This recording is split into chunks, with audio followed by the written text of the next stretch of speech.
Bismillahirrahmanirrahim. Assalamualaikum warahmatullahi wabarakatuh. Alhamdulillahirrahmanirrahim. Wassalatu wassalamu ala asyrafil anbiya'i wal mursalin wa ala alihi wa sahbihi ajmain. Amma ba'du. Sahabat-sahabat yang dicintai Allah, alhamdulillah kita berjumpa di acara yang sangat bagus sekali ya, sangat inspiratif ya. Selalu ada bahagia ya, karena memang pada saat ini kita semuanya diminta untuk lebih sering atau bahkan ya tetap di rumah saja ya. Jadi kalau saat ini di rumah saja ya, kita berharap rumah kita itu aman dan nyaman. Tentu rumah kita aman karena kita jaga, kemudian kita jaga kebersihannya, jaga keamanannya, jaga keamanan ekonomi, jaga anak-anak, jaga pasangan hidup kita. Kita ajarkan mereka hidup sehat ya, makanan juga makanan sehat dan sebagainya, mungkin sudah aman ya. Tinggal yang kita tingkatkan adalah kenyamanannya. Kenapa? Karena kita ya, yang biasanya di dalam kehidupan satu minggu saja ada waktu-waktu kita di luar, termasuk anak-anak sekolah atau buat ayah bunda yang bekerja, tapi sudah berapa lama ini kita semuanya ya lebih banyak di rumah. Walaupun tentu rumah ini adalah tempat yang sangat menyenangkan, rumahku surgaku. Hanya itu tadi, bagaimana caranya kita ya membuat rumah ini lebih nyaman.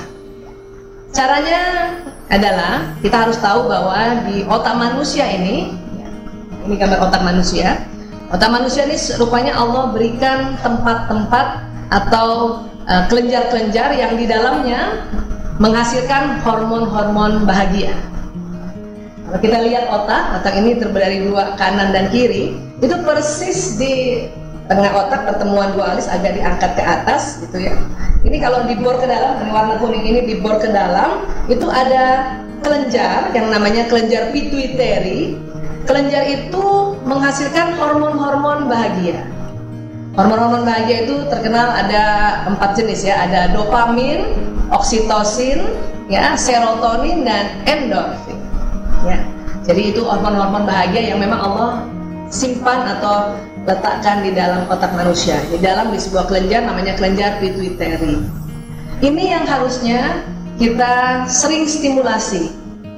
Bagaimana caranya menstimulasi? Sebetulnya ada cara gampang menstimulasi hormon bahagia tersebutnya, ada 5. Yang pertama yaitu tersenyum ya. Makanya gimana caranya selalu ada bahagia itu ya, di dalam rumah tuh kita, terutama yang ibu-ibu ya, ibu-ibu ini harus sering tersenyum. Dan senyum yang membuat bahagia itu kalau sudut kanan kirinya seimbang ya, senyum yang seimbang. Jadi kalau kita senyum, itu hormon bahagia keluar dari kelenjar pituitary dan kemudian nanti hormon-hormon tersebut masuk di aliran pembuluh darah dan kita akhirnya bahagia.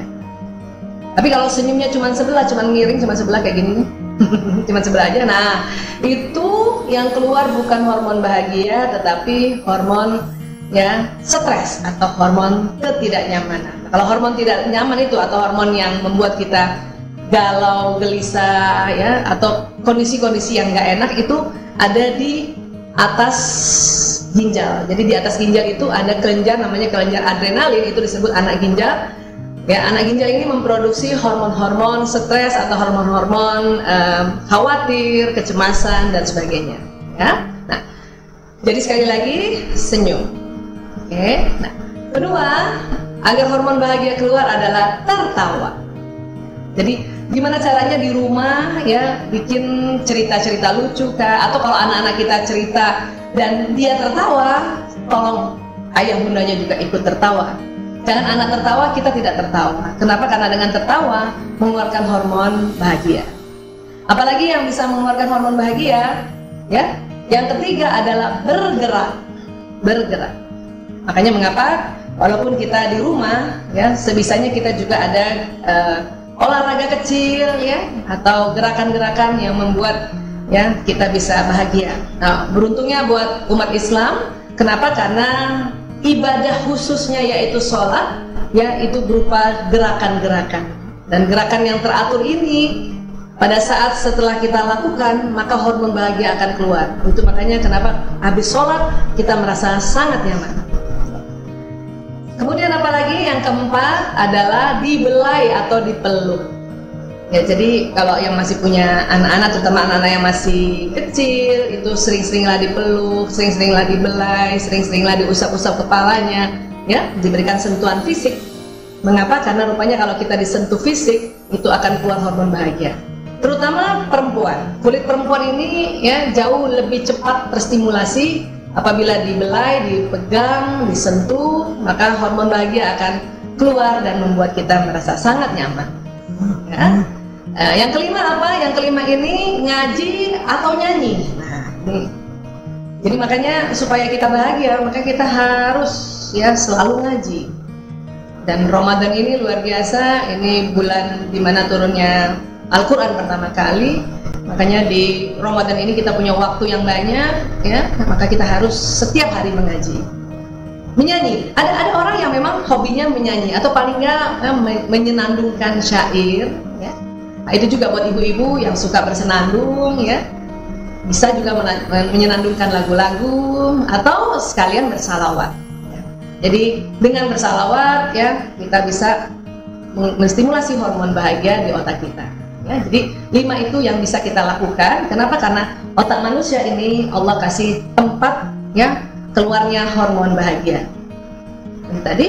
Dan kalau kita sudah bahagia, otak bahagia, dia akan memberikan pesan ke tubuh lewat sistem saraf, ya, dan juga pembuluh darah. Jadi di lewat pembuluh darah itu hormon bahagia masuk di pembuluh darah. Kemudian kita juga bisa ya melafazkan atau meniatkan bahwa ya Allah, ya Alhamdulillah saya semakin bahagia, saya semakin bahagia, saya semakin bahagia. Maka kalimat saya semakin bahagia, saya semakin bahagia dia akan jalan ke sistem saraf. Karena sistem saraf ini kerjanya kayak kabel listrik atau kabel telepon, ya. Badan akan menerima pesan bahwa semakin bahagia, atau kita mengucapkan ya saya sehat walafiat, saya sehat walafiat, saya sehat walafiat, saya sehat. Maka dia katakan saya sehat walafiat, saya sehat walafiat.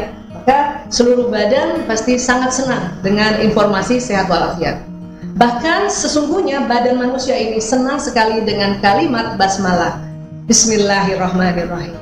Ya, maka kalimat basmalah jalan Bismillahirrahmanirrahim dibawa oleh sistem saraf, kemudian seluruh sel-sel di tubuh mendapat informasi tentang Bismillahirrahmanirrahim dengan nama Allah yang Maha Pengasih lagi Maha Penyayang. Itu semua organ tubuh kita sangat bahagia. Demikian juga kalimat-kalimat thayyibah yang lain, kalimat-kalimat zikir, dan juga kalimat-kalimat yang kita bacakan dari kitab suci Al-Quran. Makanya badan ini senang sekali kalau kita membaca Al-Quran, karena apa yang kita baca dia akan jalan. Tetapi sistem saraf ini juga, ya sebaliknya, kalimat-kalimat negatif juga bisa jalan lewat sistem saraf. Makanya mengapa kalau kita sering mengeluh, maka keluhan itu akan jalan. Ada orang misalnya mengeluh, ya, aduh, bosen nih di rumah, bosen ya, dia bosen.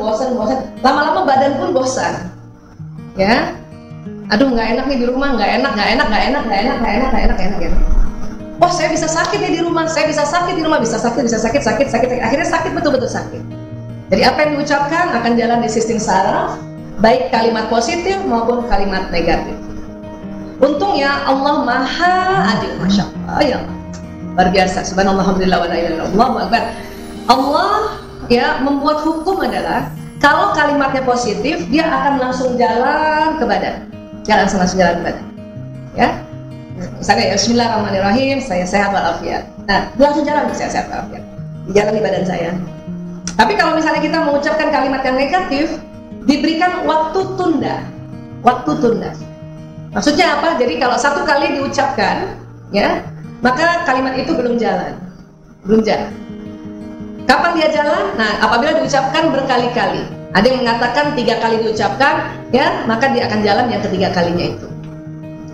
Itu juga makanya dikatakan apabila kita ya berniat baik, ya, baru berniat saja sudah, satu kali niat saja sudah ya mendatangkan pahala. Kenapa? Karena satu kali niat baik itu dia jalan di badan. Pahala itu apa sih? Pahala itu salah satunya maknanya adalah keberuntungan. Artinya kalau kita niat baik, ya badan ini beruntung. Kenapa? Karena akan mengarah ke hal-hal yang baik. Nah, tapi kalau berniat buruk, baru berniat, ya itu tidak dianggap dosa. Baru berniat saja, ya. Kenapa? Karena memang di dalam waktu tunda, baru satu kali niat dia tidak jalan. Tapi kalau sudah berkali-kali, maka dia akan jalan.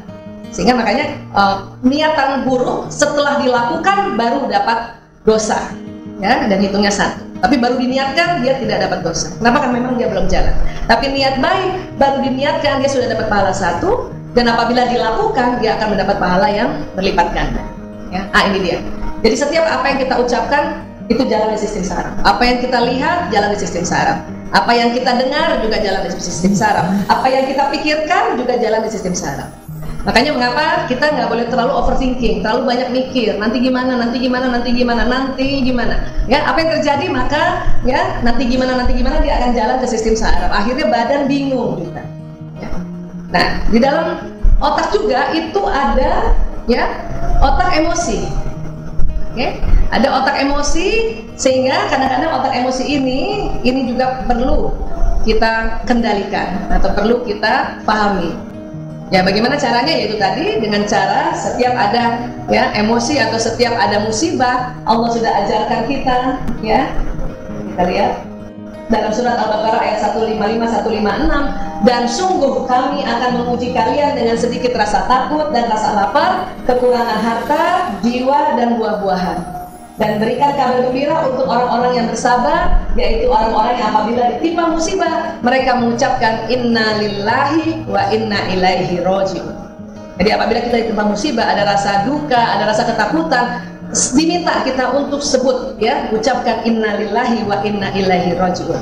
Kenapa? Karena pada saat kita mengucapkan inna lillahi wa inna ilaihi raji'un, otak emosi yang di tengah otak itu dia akan terkendali atau termanage atau dia di-off-kan. Sehingga apa? Sehingga yang tadinya kita sedih dia akan naik lagi menjadi ya bahagia atau menjadi semangat, ya, atau menjadi bersyukur, ya. Dan apalagi selain innalillahi wa inna ilaihi raji'un, yang diajarkan oleh Rasulullah SAW pada kita adalah memperbanyak istighfar. Oke, siapa saja rutin membaca istighfar, maka Allah akan memberikan solusi atas setiap kesulitannya, penyelesaian bagi setiap permasalahannya, dan dia akan memberinya rezeki dari jalan yang tak terduga.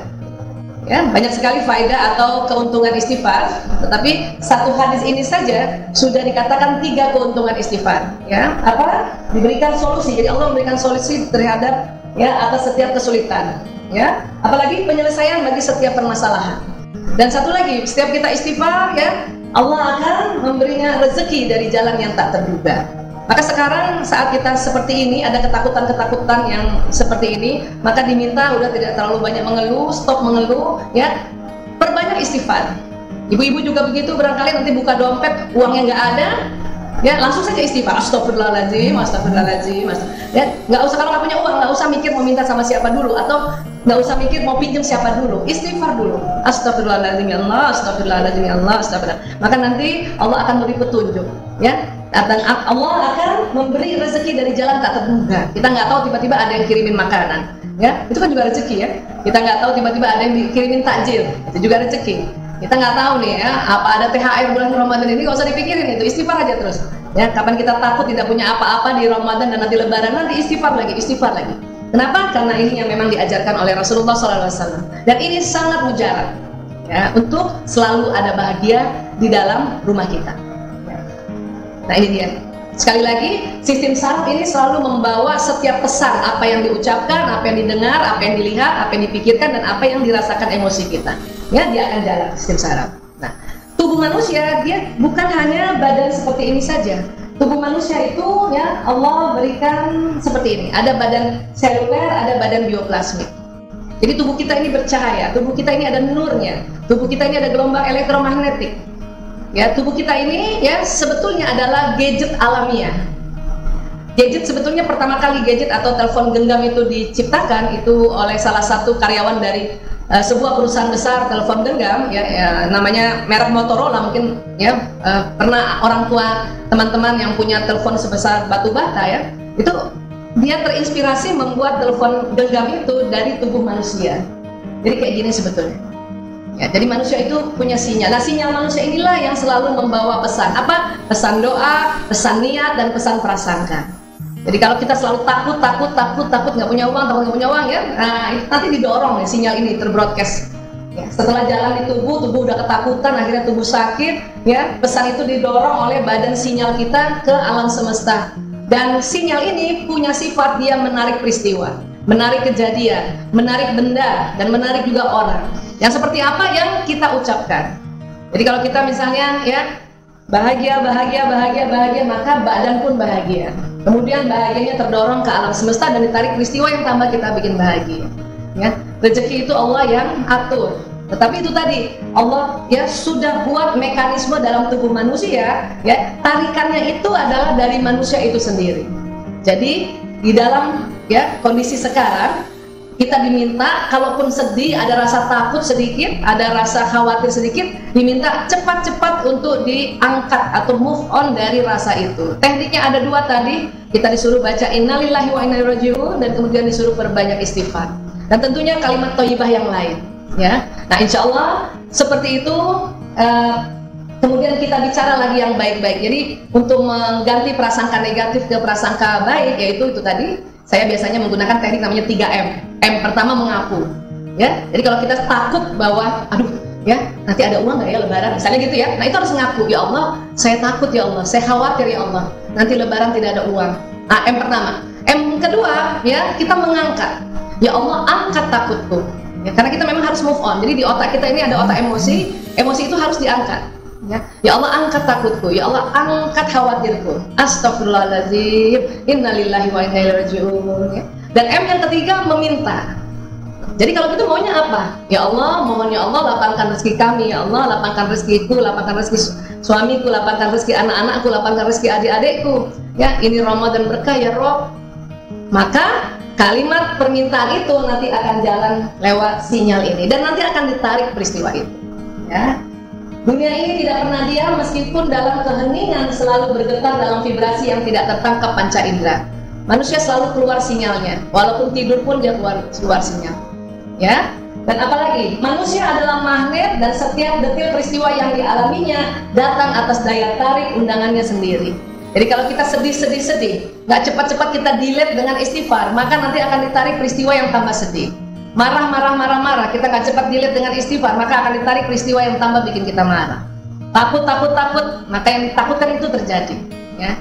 Dan dalam surat Az-Zariyat ayat 23, ya Allah berfirman, Bismillahirrahmanirrahim, maka demi Tuhan langit dan bumi, sungguh apa yang dijanjikan itu pasti terjadi seperti apa yang kamu ucapkan.